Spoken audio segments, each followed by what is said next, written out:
Turma de execuções, pessoal, vamos chegando para mais uma videoaula aqui no YouTube. Senhores, vamos dar continuidade à nossa matéria. A gente abordou na primeira videoaula o panorama da execução no Código de Processo Civil Brasileiro e apresentamos que o sistema executivo ele pode se fundar tanto nos títulos executivos judiciais como nos títulos executivos extrajudiciais. Recapitulando muito brevemente, apenas para a gente não ter nenhum prejuízo, nenhum hiato nessa transição, quando falamos de títulos executivos judiciais, a pretensão executiva se processa mediante um procedimento denominado cumprimento de sentença. Quando a pretensão executiva, contudo, se funda em um título executivo extrajudicial, então dizemos que a ação de execução é autônoma. Nós vamos concentrar as nossas atenções na primeira etapa dos nossos estudos para o cumprimento de sentença. Pessoal, olha só. Então, iniciando aqui, vou colocar aqui cumprimento de sentença. Cumprimento de sentença. Quando a gente fala de cumprimento de sentença, a gente está falando de uma pretensão executiva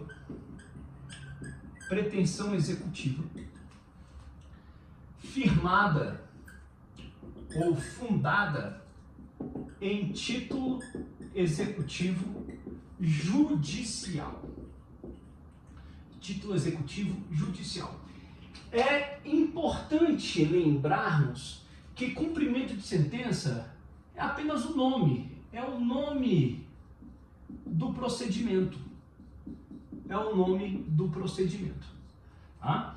E o termo sentença aqui, ele deve ser pensado da forma mais ampla possível. O que eu quero já vos adiantar é o seguinte: o exequente, quando se dá conta de um título executivo judicial, ele pode se valer de uma sentença, sim, propriamente dita, mas há outros títulos, outras decisões judiciais, que não necessariamente a sentença, que dão aso, que dão ensejo a este procedimento. Eu posso executar um acórdão, eu posso executar uma decisão interlocutória, eu posso executar uma decisão monocrática. Ora, o cumprimento de sentença é apenas o nome do procedimento, não designa exclusivamente que a pretensão executiva se dê em razão somente de uma sentença propriamente dita. Nós vamos ter chance, em aula posterior, de apresentarmos os títulos executivos judiciais. Os títulos executivos judiciais é que podem embasar o procedimento cumprimento de sentença. Ora, nós não temos apenas a sentença como título executivo judicial. O Poder Judiciário, ele pode produzir outros títulos executivos judiciais que não apenas a sentença. Repito, uma decisão interlocutória, uma decisão monocrática, um acórdão, tudo isso pode ser objeto de execução. Ok? Senhores, olha só. É importante lembrarmos o seguinte, nós temos um material, tá, compartilhado, quem não fez a leitura ainda tem que fazer, nós estamos avançando com o conteúdo. Quando a gente fala de cumprimento de sentença, a gente tem que lembrar que esse procedimento, ele pode se dar tanto de forma definitiva, como de forma provisória.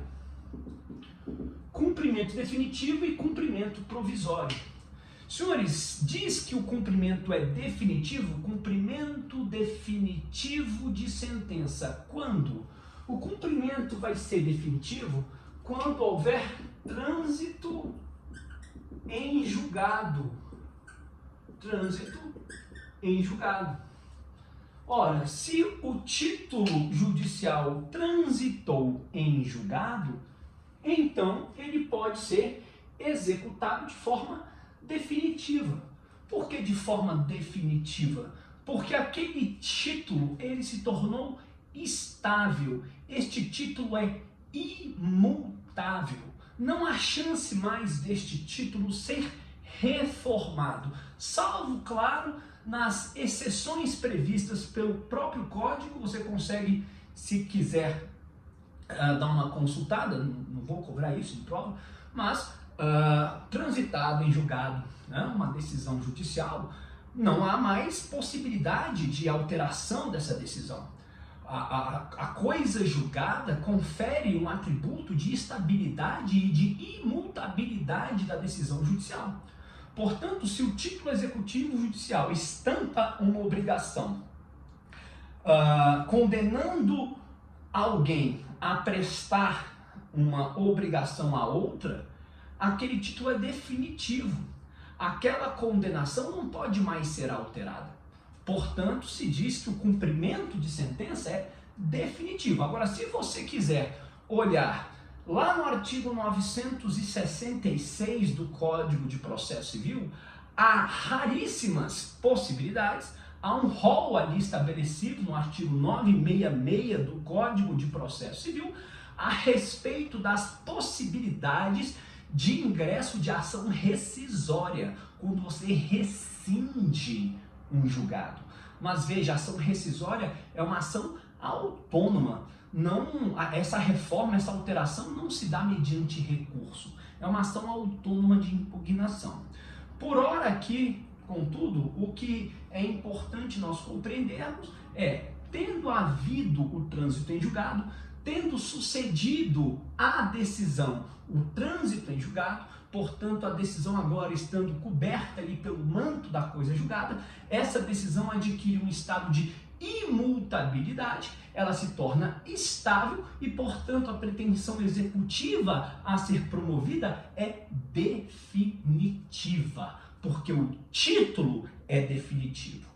Quando falamos de cumprimento de sentença definitivo ou cumprimento de sentença provisório, a primeira pergunta que se lança é se o título executivo é definitivo ou não. Será definitivo se houver a constatação de trânsito em julgado. Não tendo havido trânsito em julgado, se aquela decisão ainda está sujeita a recurso ou pende recurso sobre aquela decisão, ainda a ser julgado, então, no máximo, o cumprimento poderá ser provisório. No máximo. Por quê? Senhores, tome nota disso. Se é verdade que para se cogitar de um cumprimento definitivo, o que importa identificar é se houve o trânsito em julgado, e em tendo havido o trânsito em julgado, o cumprimento é definitivo, sem dúvida alguma. Em tendo havido trânsito em julgado, o cumprimento é definitivo. Contudo, a não ocorrência do trânsito em julgado não nos permite afirmar automaticamente a respeito do cumprimento provisório. Se houve o trânsito em julgado, sim, o cumprimento será definitivo. Mas a ausência de trânsito em julgado não significa que podemos afirmar automaticamente que o cumprimento será provisório. Por quê? Porque para se falar de cumprimento provisório, a gente precisa considerar duas situações. Uma, não ocorrência de trânsito em julgado. Não ocorrência de trânsito em julgado.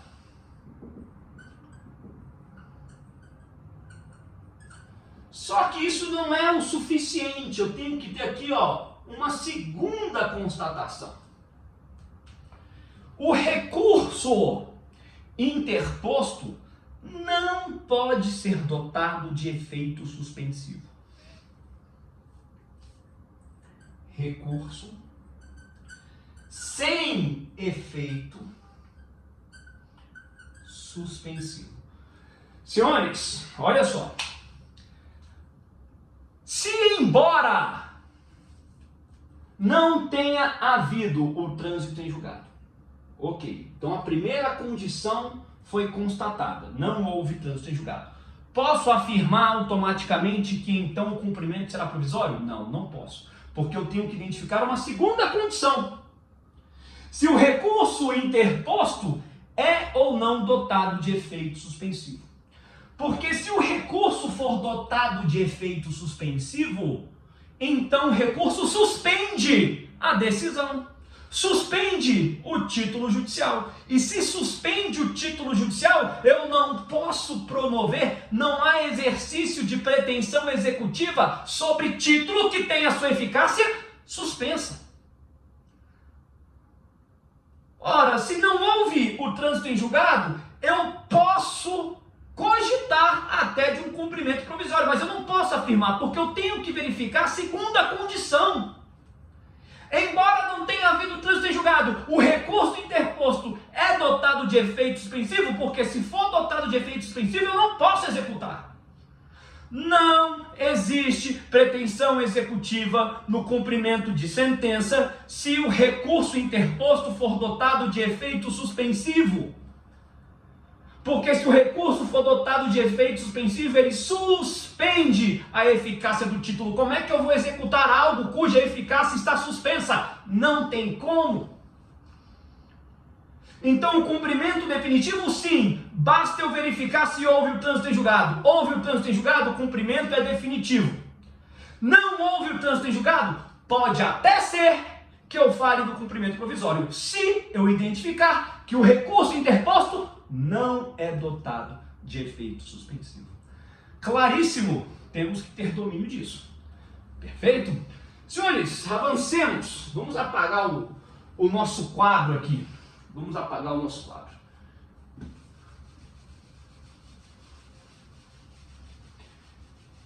Cumpre a gente pode... Vocês vão ver isso em recursos, de repente comigo, já pensou?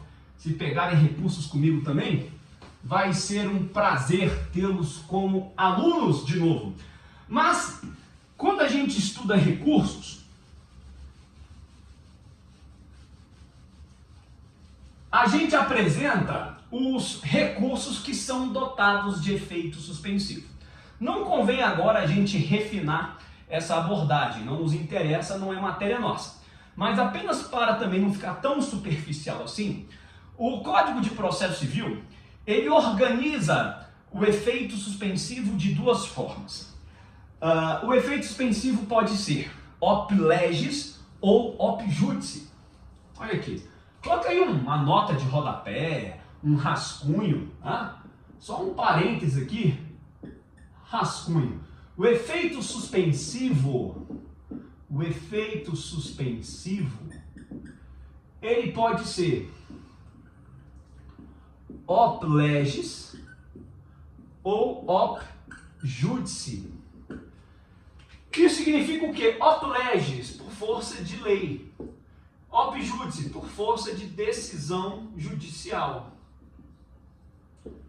Ora, por força de lei, o que significa dizer o seguinte: a lei, o próprio código, diz que o recurso tem efeito suspensivo.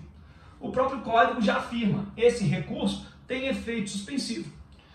Quando o recurso não tem efeito suspensivo atribuído pela lei, o recorrente pode chegar com um pires na mão para o magistrado e falar: magistrado, você pode dar efeito suspensivo a esse recurso?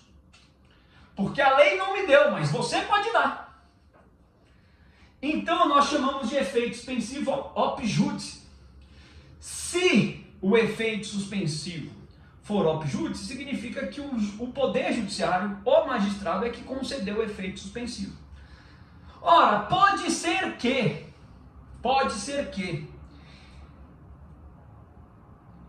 se inicie a pretensão executiva, o cumprimento provisório, porque o recurso não é dotado de efeito suspensivo. Então você vai lá e executa. O processo não transitou em julgado, ainda não houve trânsito em julgado. Mas também não tem recurso dotado de efeito suspensivo. Então você vai lá e executa. Você começa a execução. Só que aí o recorrente, ele vai lá e pede efeito suspensivo, quando a execução já se iniciou. Se o recorrente consegue obter o efeito suspensivo op judice, tendo a execução se iniciado, o cumprimento provisório, é simples. o juiz determina a suspensão da execução. Por quê? Porque eu não posso executar, eu não posso continuar a execução de algo que a eficácia foi suspensa, ainda que essa suspensão tenha ocorrido a posteriori, ainda que essa suspensão venha a ocorrer posteriormente. Ou seja, eu percebo que o recurso não é dotado de efeito suspensivo, inicio a pretensão executiva e o recorrente vai lá depois e consegue obter o efeito suspensivo op judice. O que acontece com a minha execução? Fica suspensa, fica prejudicada. Eu não posso executar algo cuja eficácia esteja suspensa. Senhores, avançando nessas considerações, é importante que a gente tenha o seguinte domínio. O cumprimento provisório, ele se funda na responsabilização, na responsabilidade do exequente. Não nesta aula eu vou refinar isso, a gente ainda está fazendo uma abordagem ainda inicial, a gente não precisa ter pressa, quero que vocês vão aí assimilando a matéria com segurança, né? Vamos medindo, dosando as informações que a gente vai transmitir. O cumprimento provisório, entenda a lógica, o processo não acabou. O processo não acabou e eu já estou executando. Ora, o título ainda pode ser reformado, por isso que o cumprimento é provisório, porque o título é provisório. O título é provisório, o título não é definitivo, ele ainda pode ser reformado. A sentença estabeleceu uma condenação, eu interponho um recurso de apelação e o tribunal reforma. Se o tribunal reforma, a condenação desaparece e eu estou o quê? Executando a condenação.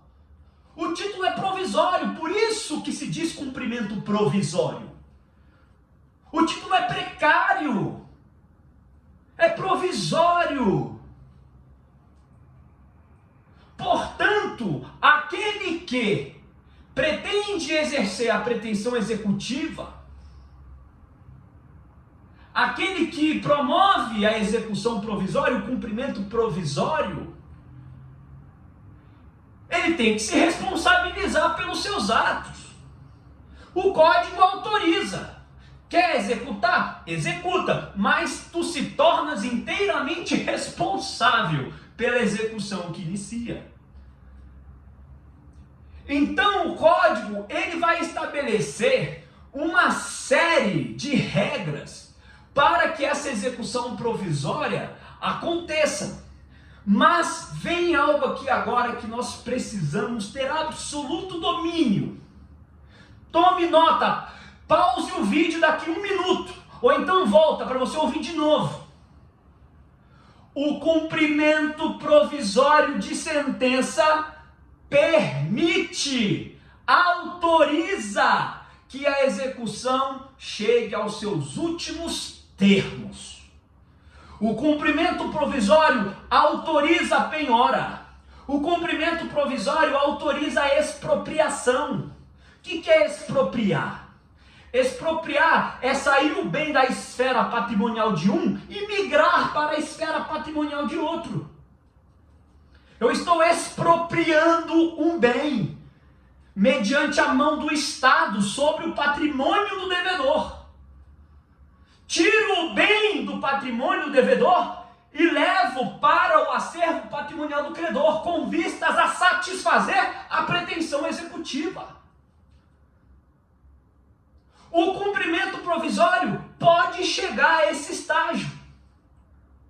O cumprimento só é provisório, tão somente recebe esse nome porque o título é provisório. Ah, professor, então mesmo sendo provisório o título, mesmo com a possibilidade do título ser reformado, é possível então que o credor, por enquanto credor, porque pode ser que essa condição de credor não seja confirmada, pode ser que o recurso mude essa realidade, mas por enquanto este credor, ele pode sim chegar a conseguir expropriar bem, a penhorar bem. Não há limite para o cumprimento provisório. Ele pode chegar aos últimos estágios da execução, tal como o cumprimento definitivo. Teve uma prova aí, às vezes vocês vão fazer a prova da OAB, tem aluno que às vezes aparece com uma questão ou outra. Há um tempo aí atrás, uns 2 anos, aí veio uma assertiva lá que o cumprimento provisório não permitia os atos expropriatórios. Mentira! Permite sim. Ocorre que, insisto, tome nota, o cumprimento provisório de sentença se funda na responsabilidade do exequente. Por quê? Acaso sobrevenha uma reforma na decisão judicial, aí o exequente vai ter que indenizar o executado por todos os prejuízos que o executado houver sofrido. E essa responsabilização estabelecida pelo Código contra o exequente é uma responsabilidade objetiva. Independe de culpa. Não quis executar? Não estava com pressa? O processo não tinha acabado? Você não assumiu o risco da execução? Pois bem, então agora indenize o executado. O jogo virou. O recurso foi provido. Existiu uma condenação. Essa condenação desapareceu. Você iniciou a pretensão executiva porque quis. Se torna inteiramente responsável por aquilo que praticas, pela execução que tenha iniciado. Senhores, cumprimento provisório de sentença. Cumprimento provisório de sentença.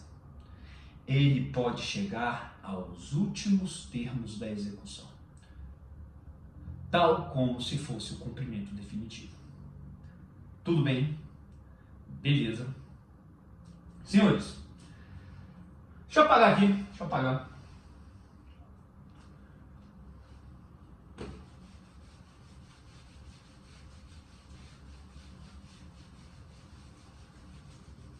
A gente vai conversar sobre isso no Google Meet também. A gente vai conversar. Não sei se essa aula fica disponível hoje. Se não ficar disponível, entre no Google Meet. Não tem problema. A gente vai falando sobre a matéria, Vamos avançando com conteúdo, com segurança, é o que importa. Tá?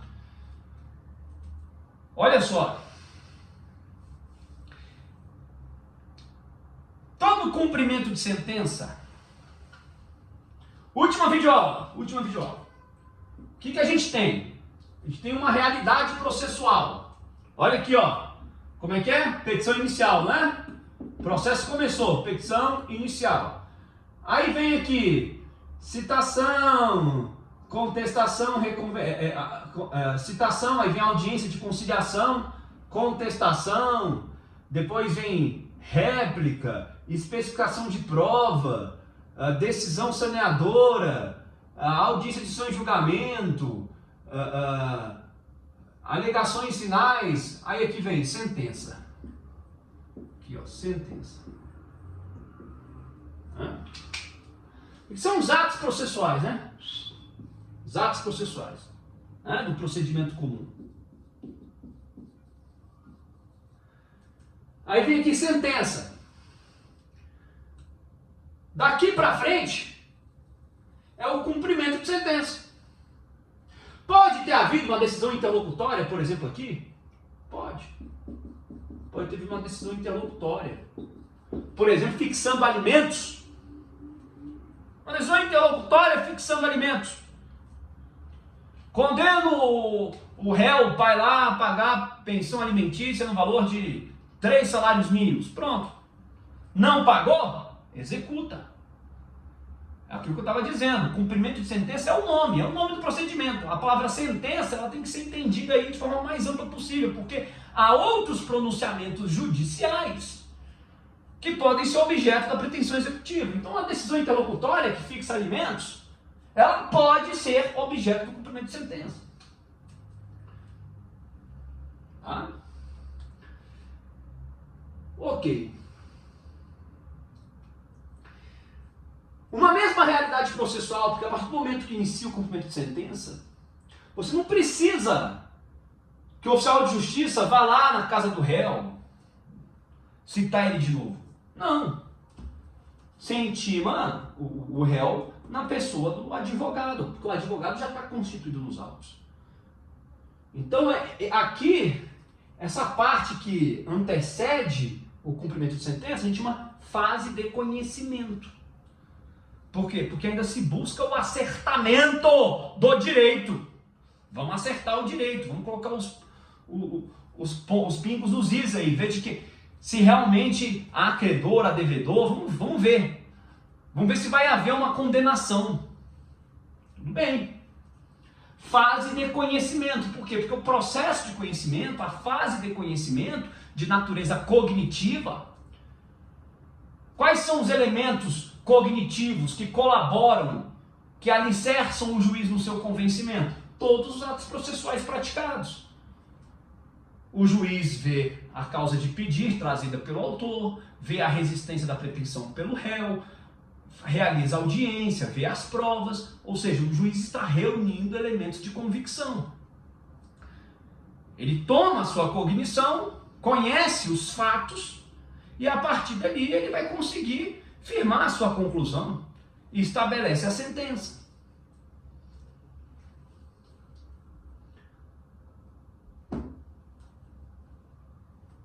Esse processo, essa realidade processual, antes fase de conhecimento e fase de cumprimento de sentença, tudo dentro de um mesmo processo, nós chamamos de sincretismo processual ou processo civil sincrético. Estou repetindo aqui, né, o que já foi visto na última aula, mas para ficar rebarlativo mesmo, para você assimilar e você endossar aí o que você já estudou. Tá? Senhores, a gente ainda vai falar de cumprimento provisório, mas por enquanto a gente está soltando aqui as primeiras noções, ok?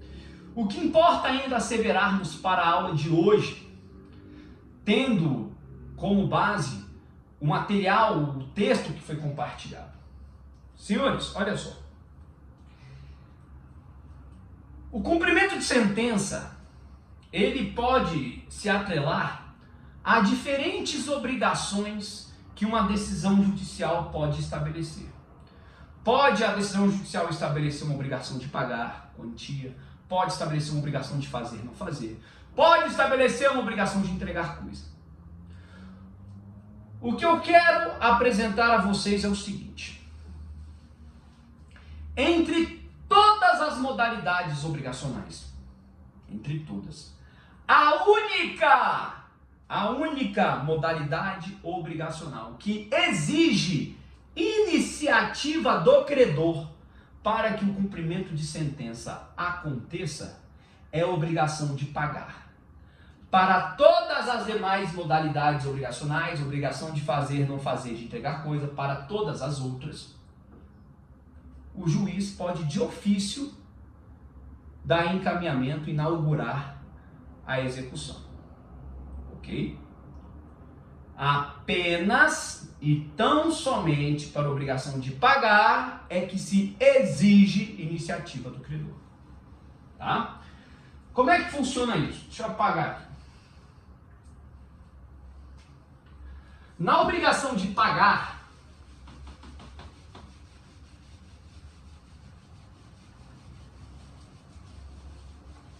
esse quadro aqui, viu? Pera aí, pessoal, licença, deixa eu cuidar do nosso quadro.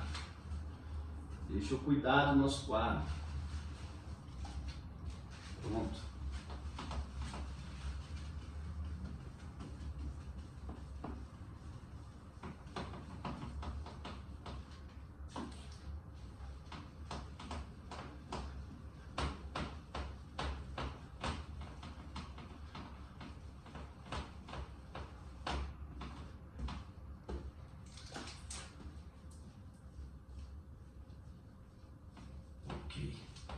Melhorou. Seguinte.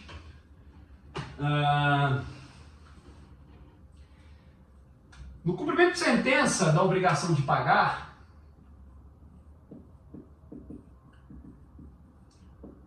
obrigação de pagar, o que eu tenho? Aqui, quando inicia o cumprimento de sentença, teve uma fase de conhecimento para trás, né? Tá? Teve uma fase de conhecimento. Fase de conhecimento. Inicia o cumprimento de sentença. O que vai ter? Eu vou ter 15 dias para pagar. O devedor, ele é citado na pessoa do advogado. Aliás, não se fala citação, desculpa. Ele é intimado na pessoa do advogado para promover o pagamento. Então ele tem 15 dias para pagar. 15 dias para pagar. Automaticamente, exaurido o prazo de 15 dias, começa outro prazo de 15 dias para impugnar.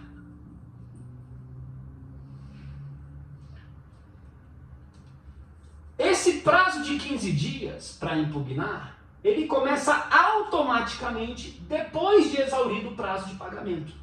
Ah, você não precisa intimar o devedor de novo? Não, não precisa. É automático. Se o prazo acaba numa quinta-feira para pagar, na sexta é o dia 1 do prazo para impugnação. Ok? Agora, você vai ver aí, você deve ter visto aí no material, que nós temos duas súmulas, 517 do STJ e 519 do STJ. O que deve ser entendido a respeito destas duas súmulas para a gente acabar a videoaula de hoje? Súmula 517. Exaurido o prazo de pagamento, multa de 10% e honorários de 10%. Exauriu o prazo de pagamento, não houve pagamento, multa de 10% e honorários de 10%. Então, não pagou, aqui ó, não pagou 10% de multa, 10% de honorários. Professor, onde é que eu vejo isso? Lá no artigo 523 do Código de Processo Civil. Não pagou, multa e honorários. E começa o prazo aqui de 15 dias automaticamente para o devedor impugnar. Professor, a gente vai estudar impugnação? Vai. Depois a gente vai pegar uma lupa e colocar nesse ato aqui, impugnação. A gente vai estudar, vai destrinchar isso daí. Por enquanto, calma. Vai recebendo a matéria com vagar, sem pressa. É o que a súmula 517 diz. Não pagou, multa e honorários. Sobre o valor base. Então você tem lá 10 mil de condenação, multa em cima de 10 mil. E honorários também em cima de 10 mil. Eu não espero a multa incidir sobre o valor base para depois incidir os honorários em cima de tudo. Do valor base mais multa, não. A multa sobre o valor base e os honorários também sobre o valor base. Ok? O que a súmula 519 vai dizer?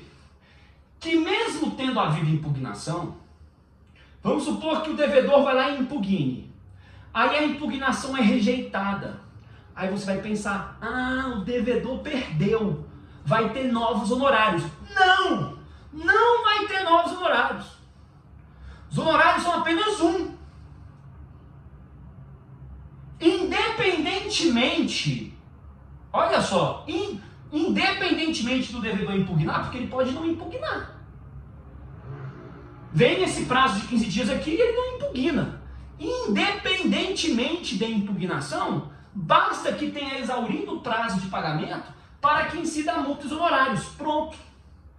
Mas impugnou. Se impugnou e a impugnação for rejeitada, tem novos honorários, além desses, em favor do credor? Não. Apenas aqui. Professor, mas e se a impugnação for acolhida? Aí muda. A gente vai inverter esses honorários, tá? Se a impugnação for acolhida, então esses honorários aqui, a multa desaparece. Por quê? Porque a pretensão executiva não era legítima. Aí o credor perde. Tudo bem? Beleza? Uma observação ainda, e agora sim acabando, uma observação ainda, conforme material compartilhado, se você não leu, pô, por favor, fiz material com o meu carinho para você. Tá ali um beabá, tá muito bem explicadinho, muito mais fácil que qualquer doutrina. Convenhamos, não é verdade? Quem leu, aí sabe, olha só. Se o devedor paga, mas faz o pagamento depositando em juízo, isso não afasta a multa e os honorários. O pagamento tem que ser para o credor. Se depositar em juízo, isso não vai elidir, não vai afastar a incidência da multa e dos honorários. Por quê? Porque o credor não tem disposição sobre o dinheiro. O dinheiro está num depósito judicial. Aí o devedor vai lá, paga, mediante depósito judicial, e impugna. Não houve pagamento. O dinheiro não está à disposição do credor. Tá? Então o depósito em juízo não afasta a multa e os honorários advocatícios. Isso aqui na obrigação de pagar, beleza? Na obrigação de pagar. A gente vai avançando com calma na nossa matéria.